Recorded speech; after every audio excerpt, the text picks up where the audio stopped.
What is going on, everyone? Matt here from the PT Profit Leverage and Lifestyle Show. I've got an amazing guest with me today, Mr. Nick Stevenson. How are you this morning, mate? Doing fantastic, mate. Thanks for having me on. No problem. So Nick actually he did a amazing coaching call for us last week for our clients, and thought I would get him on the podcast to give even more value to you guys that tune in. So Nick, for those who don't know who you are, can you give us a bit of background on what you do now? I suppose your background story, just to give people some context. Yeah, well, I suppose to just I suppose try and make it my story as short as possible because I could talk about it for ages. But I come from I sort of went through school and I didn't really know what I wanted to do, but I've always been a very athletic and sport orientated person. So I went and did exercise and sports science because I didn't know what I wanted to do. So I was just like, I'll do that. And even when I went through uni, I still had no idea what I wanted to do. And then when I got to the end of uni, I did a couple of internships in Melbourne with some of the best S&C coaches in Melbourne, and then that's when I quickly realized I was like, oh yeah, like this is exactly what I want to do. I want to coach people. I want to make people help people get stronger, help people get faster, help people get like more athletic. Just and then like I was training Gen Pop people, like just get people feeling better about themselves as well. And even at that stage, I was working with some people that had injury, like if you've ever worked with athletes before, or a lot of PTs have an athletic background, even like you experience a lot of injuries and niggles and troubles, and it's like you can be like you're not a very good athlete if you actually can't play on game day, no matter what your sport is. So I went down that path and I was like, yeah, this is exactly what I wanted to do. So then I started my own business. I started coaching out of a CrossFit box. Wasn't doing CrossFit myself, so don't hold that against me. Um, but I started my business out of there, and I just purely coached athletes like weekend warriors. I had some really high level athletes too. I had a Moto 3 athlete. I had like Ocean champion kickboxer, state champion golfer, state champion boxer. I had some pretty high level athletes that ended up coming to me, but I kept coming across this thing of like, yeah, like athletes experience pain and injuries and things like this, and those were the things that were holding them back. Um, and I realized in that I was training Gen Pop clients as well, and they were experiencing the same thing. Like a lot of the time, the thing that was holding them back was this issue, or like I couldn't get their technique right, or they'd have this pain, or like X, Y, Z was popping up. And I'd always refer out, and I just didn't know what to do. So, and then it'd come back, and all these problems were still there. Like they'd have a little bit of relief, but nothing there. And I wanted to get better. So eventually I was lucky enough to very early on in my career, like probably 18 months into coaching, to come across some amazing mentors. And it just completely shifted how I coach people. And I went down that path and I just loved it. I was obsessed with it, like understanding injury, understanding the musculoskeletal system more, understanding rehab, and then how to tie that into strength and conditioning for athletes and for Gen Pop. And yeah, it just completely shifted how I saw the body and how I started training people and assessing people and started allowing me to do things that I realized that other coaches and other PTs couldn't do. And it really allowed me to stand out. So from there, I just started learning about it, and I got so good at it that my mentor is like, "Can you come teach for me?" And then so I stepped in from like coaching clients, and then I started going down this pathway of actually coaching PTs as it relates to their skill set and becoming like really high value and becoming good at what they do. And I've been doing that for like since 2018, and I do that all around Australia. Fly around Australia, coach PTs, do it with the big and our a lot of our clientele are in-person PTs as well. So like Good Lives, Club Lines, big Mm. commercial gyms.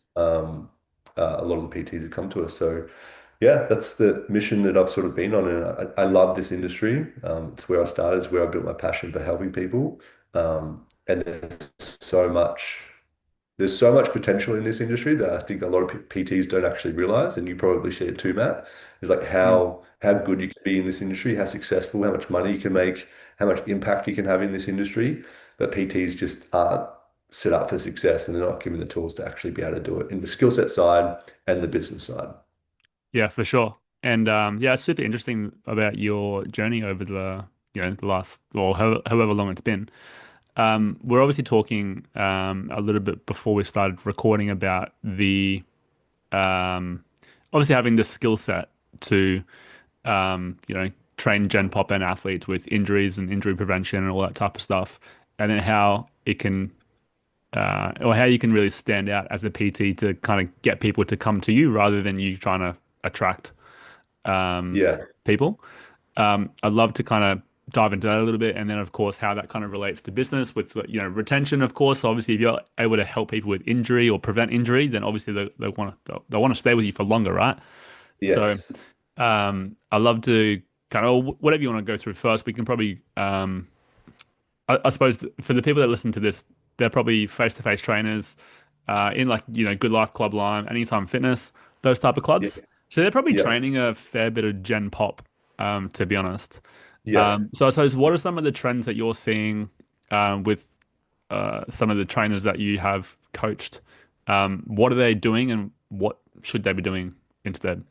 Yeah, it's a good question. And this is a lot of like what I spoke about on your coaching call with your clients last week is you've got to find a way to stand out. Like we know that the PT industry is flooded, but big thing that we say, so you've got to find a way to stand out because when you find a way to stand out, it's still flooded, but then it's not competitive. So if you can find a way to stand out, it's not competitive, but because all you've got to be able to do is you've got to be able to deliver more value than your competition. And you like we talk about the journey of going from like being one of many. When you're one of many, then you're sort of doing things and you're solving problems and you're giving value the same way that everybody else does. And then you go to being one of many to being one of few, where you actually start giving more value and you can do things that other people can't do. And then eventually you upskill yourself even more to eventually becoming the one. And when you become the one, then you become someone that doesn't have to refer out all these times when these problems come on your table, like come across to you. You actually become someone that people start referring to. And this is for us, this is what most of our PTs start becoming known as. They start becoming known as like the rehab guy or the injury guy or something like that in their gym, in their Good Life, in their Club Lime, in their Anytime Fitness. Like we work with people across all of these franchises. Um, but that's the common thing. They start becoming known as this rehab dude or this. And if anyone walks in the gym and they're like, "Oh, I've got a knee injury," they're like, "Oh, go see Nick or go see Conrad or go see whoever the FMA coach is in that gym." They start becoming known as that guy through like all the staff and everything like that. And that's the thing. Like when you look at Gen Pop and those types of clientele, like how many of them have a knee injury, or it might not be an injury specific, but they have like knee niggle or a knee pain or a back injury or a back pain or a shoulder pain. Like if you walk the gym floor and there was 50 people on the gym floor, it's like how many of them do you think would actually say yes to a problem like that? It's probably like 99% of them. So as a coach, it's like you're on the forefront, like on being on the gym floor and working with those people. So like it sort of makes sense to be able to be someone that can help with those problems. But the truth is that most PTs can't. Most PTs don't understand anatomy, mechanics, and it doesn't have to be, you don't have to be like this biomechanics PhD or anything like that, or this anatomy PhD or this like physics PhD, or you don't have to be anything like that. But you need to understand the basics because like these are the people that you're working with day in and day out. And if you can solve problems, those types of problems that other people can't, other PTs can't, and even other allied health pros can't, because their job is like in a clinic on a table. Their job isn't on the gym floor where this stuff is sort of happening in real time. Then when you can do those things, then that's what really allows you to stand out. And when you can solve those problems and you can stand out and you can do things, then people, especially when it comes to pain, like if you can solve pain and get people out of pain, like they will throw their credit cards at you, like literally. People will do anything to get out of pain. And it's pretty wild, and that's what like your value increases because you're solving bigger problems, and then you can charge more money as well. And as it relates to what you're saying around retention too, is like clients constantly have problems that pop up, and it's your job as a coach to be a problem solver and be able to guide them and be able to lead them. So when you can constantly solve these problems, like they might, if they're a weekend warrior athlete, they might be playing sport on the weekend and do an injury. They might be playing with their kids and do something to their knee. They might be at work and I don't know, be laying concrete and do something to their back. Like this stuff happens everywhere in all different situations in life. And that's the thing that, like we're talking about, increases your retention because no matter what happens, you have the skills to actually be able to solve those problems. Otherwise, what happens a lot is they go to a physio, and each time you refer out, you're throwing money out the door. And Mm.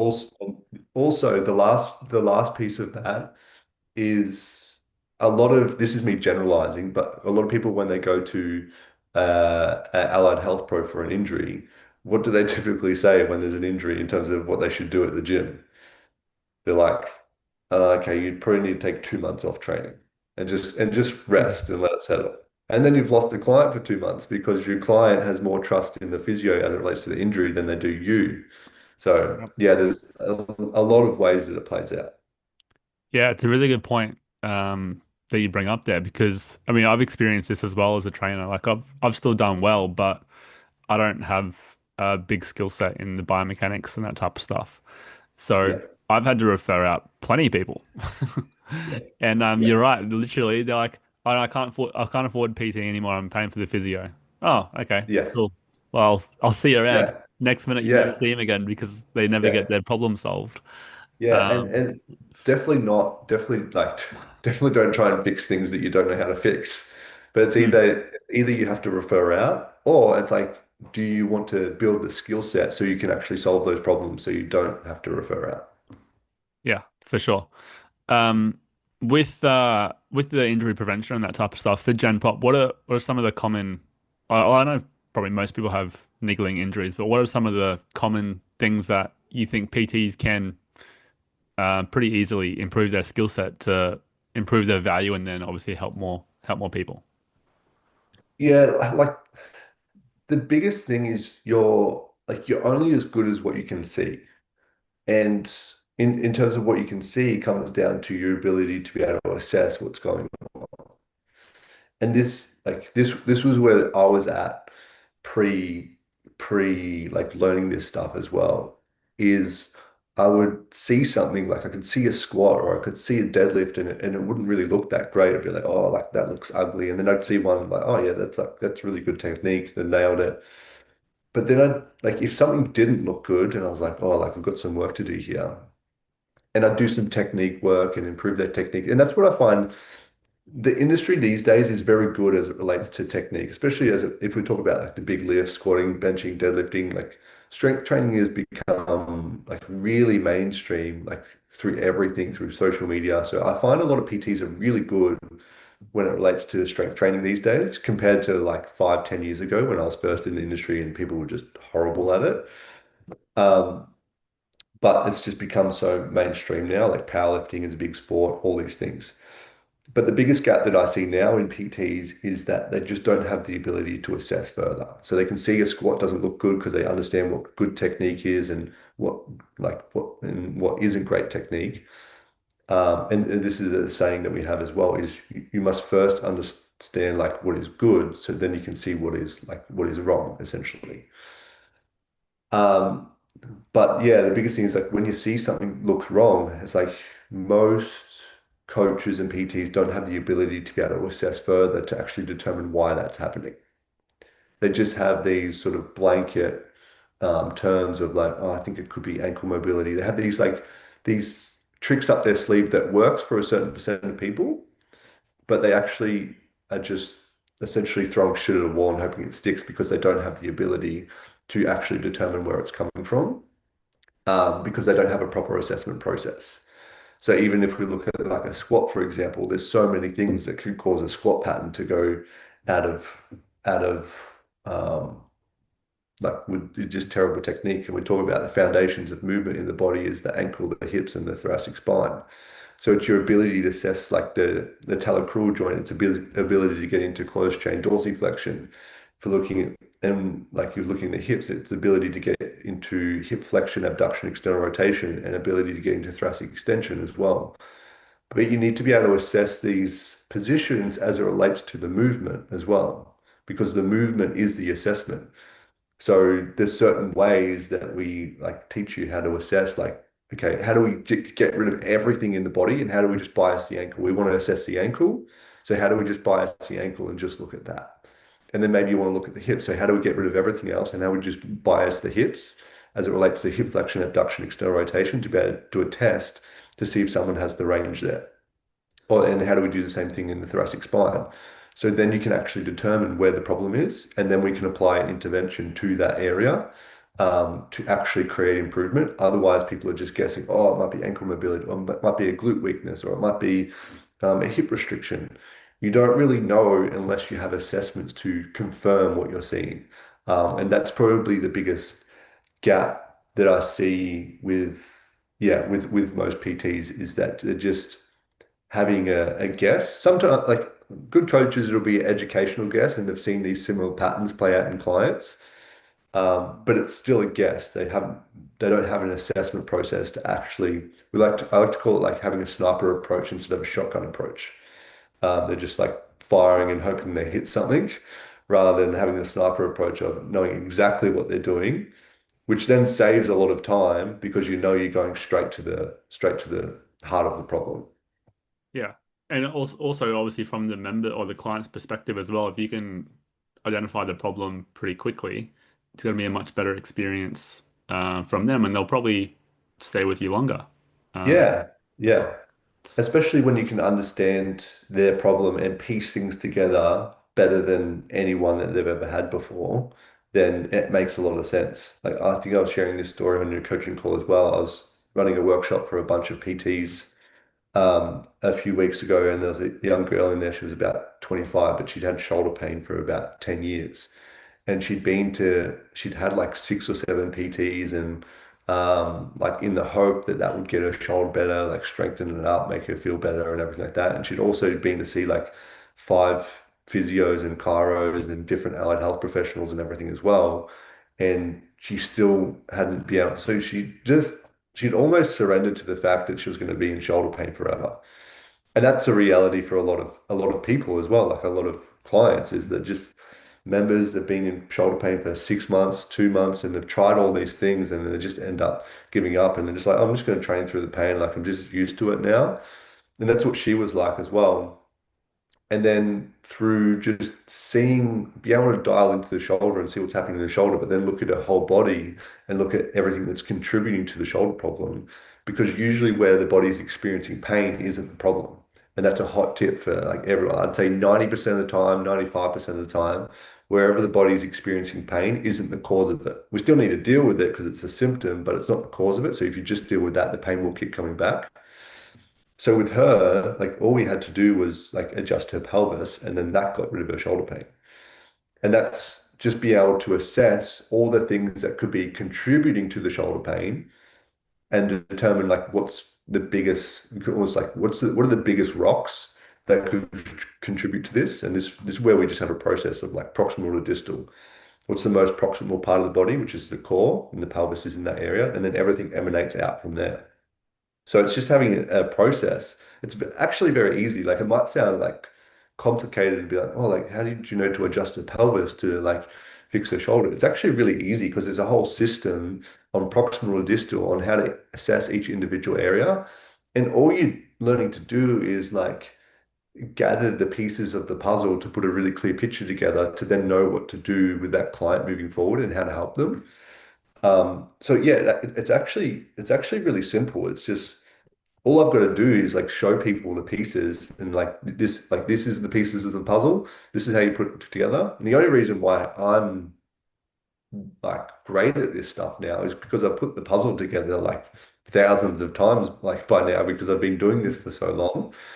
But that's the only difference is time and experience. Like we show everyone, like we don't really hold anything back. It's like show them all the pieces, and then you just got to go away and get experience with actually putting the pieces together. And it becomes really easy to solve problems because there's a system and there's just these patterns that play out in the body, and there's these things that have influence over other areas of the body. So it actually, yeah, it actually is really easy, and that's why it's about taking really complicated things and making it really simple. And that's why you don't have to have like a Mm. biomechanics PhD or anything like that. It's about making complicated things really simple. Yeah, 100% agree. And then just going back to what I was saying before as well, because more than likely the client's going to think it's super complicated as well when you're doing all these assessments and Yeah, whatnot.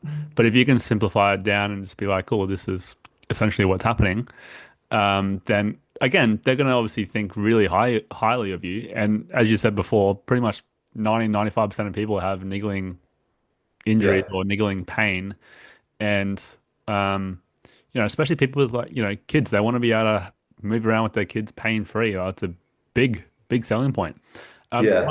my question to you is, obviously you've been doing this quite a long time. How long do you think it takes, let's just say like a brand new PT? Obviously they're not going to teach this stuff in much detail in the course, and obviously they don't teach the business stuff very much as we know. Yeah, of But course. how long do you reckon it takes in terms of experience before like you become quite skilled and proficient with this type of stuff? I mean, it depends on who you learn it from. Like that's my biggest thing is like you can go learn this from different people. You can go try and learn at university. I mean, you can go do it. Like I've had people that do an osteo degree and a or a physio degree, and then they do their PT and strength conditioning, and that's like 4 years, 5 years, 6 years. Because you're sort of trying to learn how to piece all of this together yourself, of like take the rehab side and then take the S&Z side, and you're like trying to figure it out yourself. And people can do that. Like that's okay. I've come across people that are amazing at this stuff. My biggest thing is like if you're like no matter what you want to get good at, if it's like this relevant to what we're talking about, or you want to get good at business, or you want to get good at nutrition, like no matter what it is, it's just like find someone who's the best in the world at that, at what you want to get good at, and then go learn from them.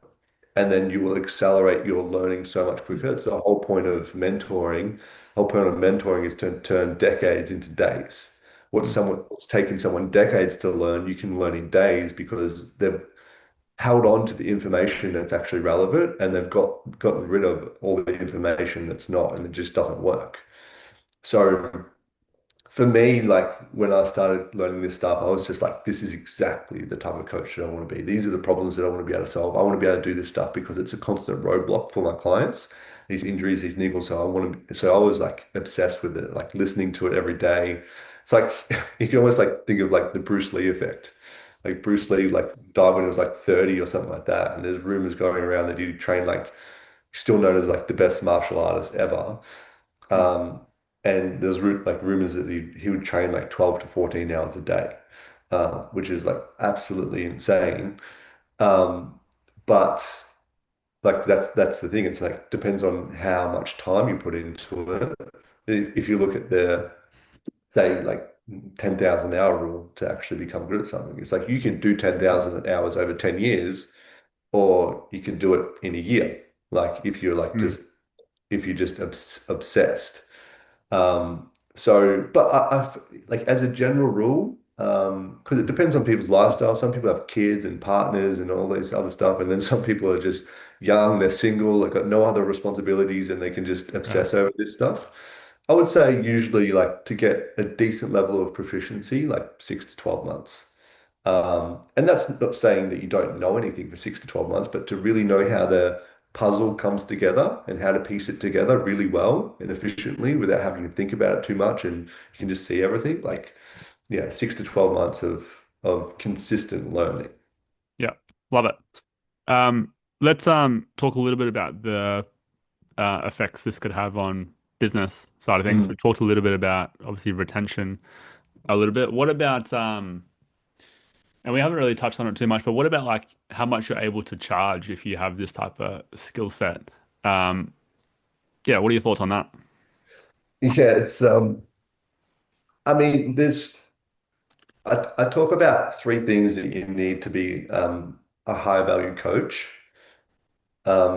One is to be in a high value environment, like your facility and everything like that. Because if you think about going after the players with money, people with money, then they want to be in an environment that's congruent with their lifestyle. Like if you think of like, I don't know, just think of someone high end, like a high end lawyer or corporate people or anything like that. They're not going to go into this dingy, dodgy gym with like cobwebs and everything like that. It's just, Hmm. it's so against their identity. Mm. So a high value gym, sorry, high value environment is one. The next is you want to have a high value skill set, which is sort of what we've spoken about. And then the third piece is you need to have a high value mindset as well. So I'll give you my story because I've actually never come across anyone that's ever beaten me in this sense, in terms of the prices that I charged when I first started training. Um, and but when I first started training, so this was back in like 2015 probably, when I first started, no, probably 2014, yeah, 2014 when I first started coaching, after my degree and everything. And I went in and I did the classic thing is I looked at the other PTs in that gym and I was like, okay, I can't charge more than them because I'm less experienced. Mm. And I was in a very low socioeconomic area, like originally from Victoria. So I was out in the west of Victoria in like low socioeconomic areas, like some of the lowest, like highest robbery areas that would pop up on the news and everything like that. Like it was pretty shit area. Um, and the PTs in the gym at that stage, there was two of them that owned this gym, and they were charging $40 for 45 minutes. So in my mind, and I come from a background like I grew up with my family being bankrupt and everything, so we had all this mindset stuff, all these money stories, all this shit going on, and I was like, okay, well, I can't charge more than them. So I started off by charging $30 for an hour one-on-one, which is just Whoa. like, yeah, I know, it's just, I can't believe it actually did it. And I tell that story a lot. But now, like the thing that's really been able to, for me, and everyone's journey is different, but the thing that really allowed me to build confidence and competence in myself in terms of what I can charge is I know I can solve problems now that other people can't with the skill set that I have. So based on that, I actually don't see myself as a personal trainer now because I do things that personal trainers don't do. So I can't really identify with being a personal trainer. Yeah, And I also do things that Ally Health Pros don't do. So this has been like a journey of experience, like of journey of growth, of mindset work, of skill set work, of up leveling my environment and all these things. But like to work with me now one on one, I'm 350 an hour. Um, so I crazy. realize Awesome. because I can solve problems that other people can't, and I know that I deliver more value than $350 an hour. Like Mm. I don't charge 350 because I know I deliver $350 worth of value. I actually believe that I deliver like probably $600 worth of value, and I charge 350 for it, based on me being able to solve problems that takes people years to solve. I can solve in like 15 minutes. So going back to what you were saying before, even like I had this client one time, who'd been in shoulder pain for like t 2 years and he couldn't even pick up his kids. Like he had like a 2-year-old son Wow. and he couldn't even pick him up. He'd had like tried cortisone injections a couple of times. He had like two of them and they last like 1 or 2 weeks and that was about it. And he'd been to a physio and a chiro and just like when you like build this sort of brand, and this reputation, then these are the types of people that start coming to you. You won't get these people straight off the bat, but they start coming to you when you build this sort of reputation. Mm. And like I got him, just through doing some assessments and working out what was going on in his shoulder. I got him out of pain in like 10 minutes. And that was just in a consult. Now, he didn't even end up being a client, but it's like, what does that do for my brand? What does that do for my reputation? Mm. Because a lot of things you can talk about, but when you actually get hands-on with someone and they're in front of you, like you can't fake that. You can't fake getting someone out of pain. You can't fake getting someone better movement. Like you can talk about things, sit down in a consult and talk about things, but you can't fake getting someone out of pain because they're feeling it in real time. Mm. So you when you have this type of skill set, I feel, and you're in the right environment, I think the only thing that you're limited by in terms of what you can charge is how much you believe you're worth. And then that goes into a whole different conversation of identity and self-belief and self-worth and all these types of things. But I think that's the only thing you're limited by. Um, yes, you're limited. Like environment's a big piece because if you like, I could go to one gym and charge 350 an hour, and I could go to another gym that's not in a great area, and no one would be willing to pay me that because that's not in an area where people actually have money. So that's where environment plays a big piece.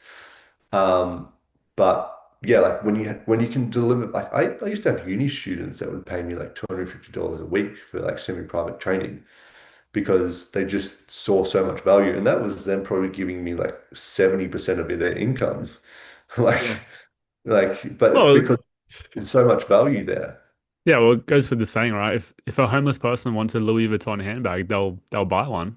Yeah, They'll find a way to get it. They'll save up their 5 cent coins that they get from people, and yeah, they'll eventually get one. It's the same with yeah, if people are in that much pain, then they'll find a way. yeah. But I think that's the biggest piece though, is like you can charge prices that aren't PT prices when you can do things that other PTs can't do. Otherwise, what I tend to see is there's sort of like two brackets. There's like this $70 to $90 range, which people tend to sit in for a long time. And then there's the more premium PT that might charge like 100 to 120. Yeah, Most of the people that I've sort of mentored and get good at this stuff charge beyond 120. Um, and it's because yeah, they don't compare themselves with a PT anymore. So they choose what they charge because they do things that other PTs don't. yeah, and obviously that belief obviously comes over time, right? When you solve bigger problems, Yes. you obviously get a lot more self-worth with seeing the transformation of other people as well, right? Yeah, like my 350, like a few years ago, this is when I really started believing. I think I was charging maybe like 250 or 300, and then I was like I upped it a bit more because I had one of our students in our course at the time. She had this knee problem that she'd been going to see like a physio for like I think it was about 6 months or something, like every fortnight, and paying him like 400 or $500 a session. He was like a knee specialist physio. Jeez. Then she'd be going to see like this specialist knee surgeon. She wasn't getting surgeon from, but she was getting some type of treatment from. Paying him like she'd seen him for a few months, like a once a month session, paying him like $600 a session. And I quickly worked out she had this knee problem. Like she's a I IBB pro, like bodybuilder. Like Yeah, yeah, she's one of the top in Australia. She's amazing. And I quickly worked out that it was coming from her foot. I did some stuff with her knee, worked out what was going on with her foot, helped her with her foot. And then this was probably 20 minutes, 30 minutes max, and then she was out of knee pain.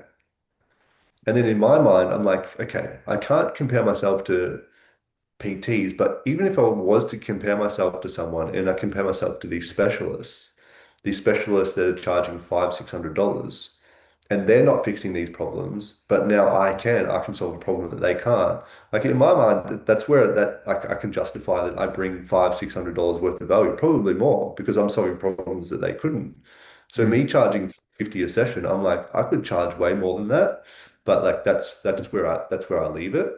Um, so yeah, like it's just like how much value do you actually believe? If you believe you bring $1,000 worth of value, then you can charge anything from zero to $999. mm, yeah. Well said, well said. And you're obviously working with a fair few trainers all around Australia, which is perfect. So if people want more information on, doing workshops with you or working with you or doing the course or whatnot, Yeah. where can they find more information? Do they search you, or is there a website or anything that they should go to? Yeah, I mean, they can search me on Instagram. Like, I'm mostly on Instagram, which is nick.stevensonx. FMA is on Instagram as well, but like, like, FMA is not super active on social media. So you can, yeah, reach. You can look at FMA Strength Institute on social media. There's a bit of stuff on there. But if you're keen to learn more, then yeah, just connect with me on social media, and I can give you access to our free course and everything as well. That starts breaking things down and starts showing you how to see the body in this way to really be able to assess things and have that sniper approach. But yeah, you can reach us either way on that. Yeah. Yeah, legend. And then what's kind of coming up for you? Obviously, you've been doing this for a fair while now. What's the kind of the long-term goal for you? Are you going to keep doing what you're doing, or is there another thing you're going to work on in the next couple of years or so? Yeah, I mean, I've got a lot of things like so many ideas like flowing through my mind over the last month or so. But man, I love the health and fitness industry so much. Like it's really there's just so much potential here, and PTs and trainers and coaches are really. I mean, a lot of everyone says it, but they're at the forefront of health in Australia and in the world.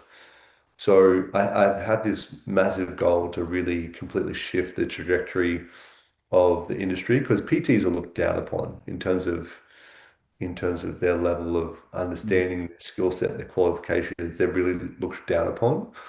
So I have this big goal to really change the perspective of what the health and fitness industry is and the things that coaches and trainers can do to be able to actually get them seen in high regard. Just like an osteo or physio is seen in high regard, that's one of my goals for PTs is be able to get that level of professionalism in the industry. And it's what the industry needs, it's what clients need, it's what members need now more than ever is really highly skilled, high level coaches that can solve these problems because it's in your face. It's on the gym floor day in and day out, and people need this help. Like the people need these high level coaches that can solve these problems because no one else is doing it for them. So Mm. that's that's the big thing for me is just to really work away at that and just create high level coaches that can shift the identity of the industry. Well said. Well, everyone listening in, make sure you go follow Nick on Insta. And yeah, we might wrap it up there. Thank you again for jumping on today. Heaps of value as always. And yeah, I'm sure we'll be connecting more soon. Awesome, man. Awesome. Thanks for having me. I appreciate it. No worries.